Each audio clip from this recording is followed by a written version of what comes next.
Our next honoree is Beto, Sutter.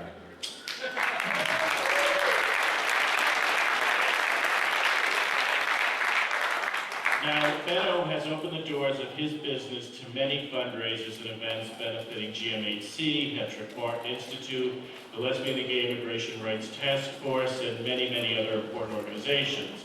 And tonight, we've opened the doors of City Hall for Beto to thank him for his generosity and his commitment.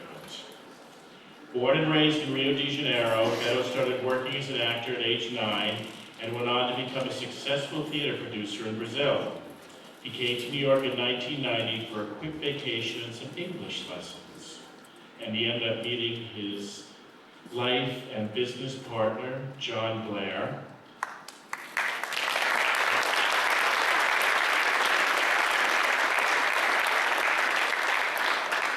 Now, together, they become among the most influential and style-setting partnerships in New York City nightlife.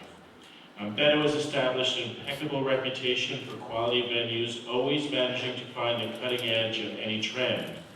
In creating health clubs and bars, restaurants, music clubs, nightclubs, what we used to call discotheques. Remember discotheques? Beto and John, true innovators. Now, I said this earlier, Beto is here tonight not because he's opened up so many fabulous clubs and places, and not because he, kept me behind a rope a few times. Anyway, hopefully tonight, this will help me get into those clubs anytime I want. No, but really, the reason that Beto is here is because he has used all of his venues, all of his clubs for good causes. And that takes a lot of heart. So because, he and his partner, John, are so wonderful, we're giving the award. But I also want to say that there are two very special people here tonight, and I want to ask them to come up.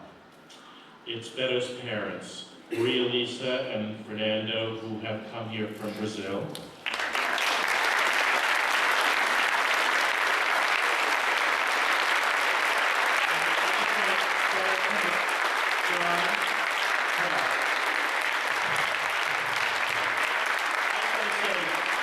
Is this a family? Huh? Is this a family or what?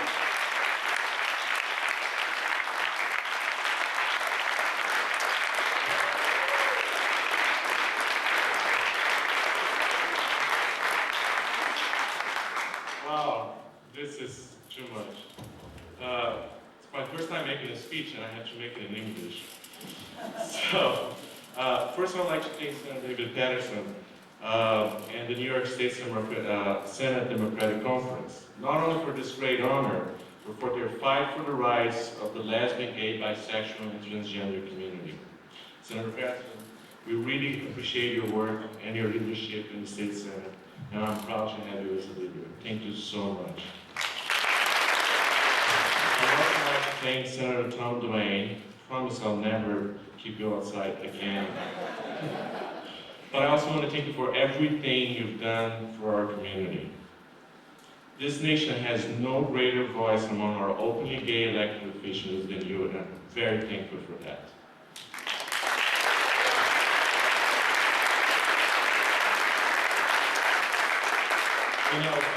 To be included today with such a distinguished group of honorees, it's in itself a very humbling experience. These are people who have very big voices in our fight to ensure that our community has the opportunity to live life with pride and with security. To be included with them today, it's more than an honor. I was born and raised in Brazil, and Brazil has come a very long way since I left there. But I grew up in Brazil during a military regime where we were not supposed to question anything politically. And we were taught to accept the rules and just learn to live with them.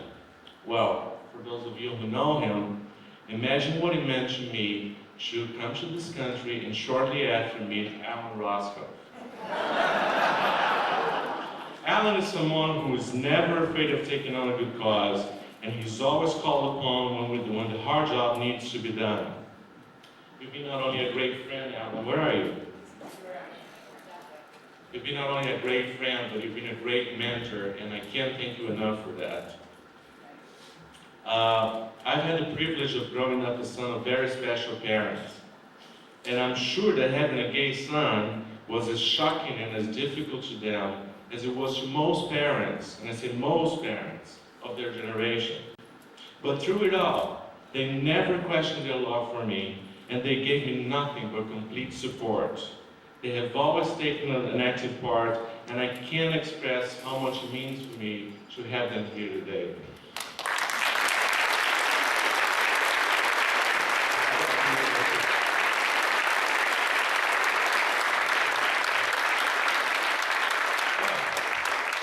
I remember how important and at the same time how hard it was for me to come out to them.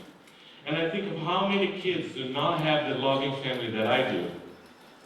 It terrifies me, and I mean it terrifies me. Suicide is still the #1 killer among the gay youth in this nation. That is just one of the reasons why one of my favorite organizations is the Hattrick Martin Institute. The work done by the Hattrick Martin Institute with the gay youth of our city gives me great hope that these young people will have a jump start on life that a lot of people in our community do not have. I also want to thank the most important person in my life partner of 13 years, John Blair.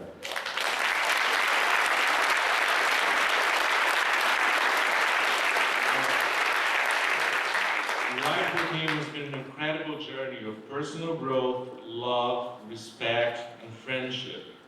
His love and commitment towards our community never ceases to amaze me, and I learned a great deal from him.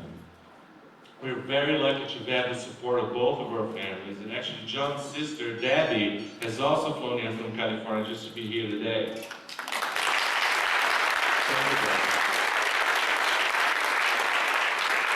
I hope that one day our life and our marriage can be celebrated and recognized as are those of our straight brothers and sisters. And no, I will not go to Canada. I will do it here.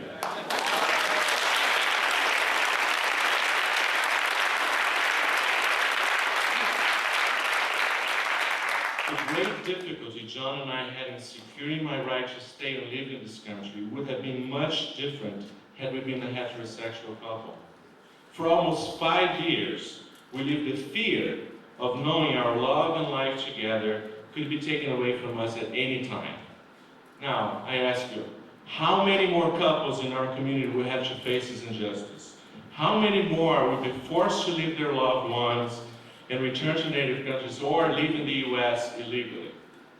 This great injustice is just one more reason why we have to continue to fight for our right to marry, to live our lives, and build healthy relationships. One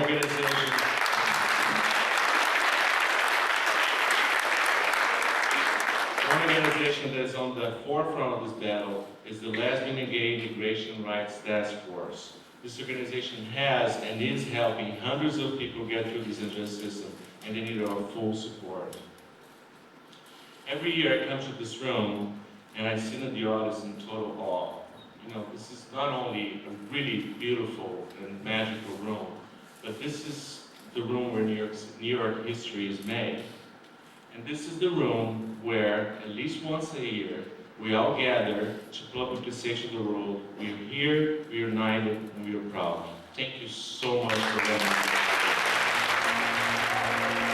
But for all of those who don't fit in, who follow their instincts and are told they sin, this is a prayer for a different way.